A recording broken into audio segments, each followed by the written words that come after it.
আসসালামু আলাইকুম রহমতুল্লাহ তাআলা বারাকাতুহু। প্রিয় দর্শক, মুসলমানের স্লোগান হওয়া উচিত নারায়ে তাকবীর আল্লাহু আকবার। আমরা দেখি যে মানুষ যখন বিপদে পড়ে তখন সাধারণত এই স্লোগানটা ইউজ করে, ব্যবহার করে।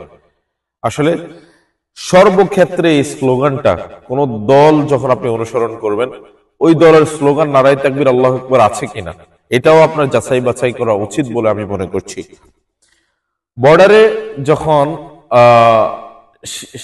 বর্ডার সীমান্তে যখন ভারতীয় বাহিনী আমাদের দেশের জনগণের উপর আক্রমণ চালাতে আসে, আমরা দেখেছি যে বর্ডার এলাকায় আমাদের দেশের যারা জনগণ আছে তারা সেখানে নারায়ে তাকবীর আল্লাহু আকবার স্লোগান দিয়ে তাদেরকে প্রতিহত করার জন্য চেষ্টা করে।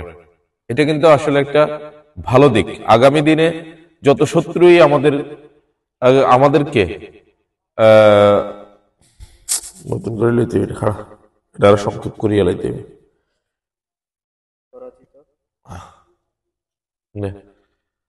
আসসালামু আলাইকুম রহমতুল্লাহ তাআলা বারাকাতুহু। প্রিয় দর্শক, নারায়ে তাকবীর আল্লাহু আকবার এটা কিন্তু মুসলমানদের অনেক বড় শক্তিশালী একটা অস্ত্র।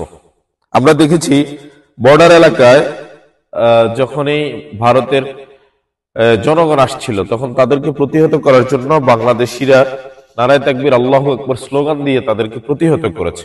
আলহামদুলিল্লাহ, এটা একটা ভালো দিক। আমরা দেখতে পাচ্ছি যে আমাদের দেশের মুসলমানদের ইমানের যে জজবা সেটা চালু হচ্ছে আস্তে আস্তে। এটা কিন্তু